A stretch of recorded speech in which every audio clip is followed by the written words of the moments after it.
Favorite potluck dish ko ang pork hamonado kapag may salo-salo tuwing Pasko. Ngayon, magluluto tayo ng masarap na pork dish na punong-puno ng lasa.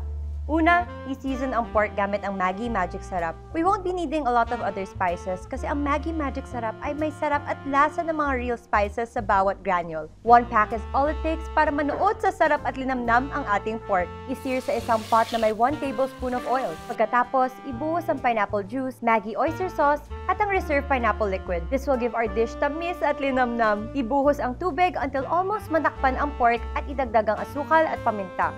Pakuluan ito sa mahinang apoy for 1.5 hours o hanggang maging tender ang pork. Pagkatapos, i-cut ang meat into thick slices. Sa isa pang pan, ipuhit ang oil at isote ang pineapple tidbits at ibalik ang thick slices of pork. Ibuhos ang sauce na ginawa at i-simmer for another 20 minutes o hanggang mag-thicken ang ating sauce. I-transfer sa serving plate at pwede nang ihain. O diba? Kayang-kaya ang restaurant quality dishes with the help of Maggi oyster sauce. It's time to taste! Grabe, hindi ko na kailangan ng knife. Sobrang tender.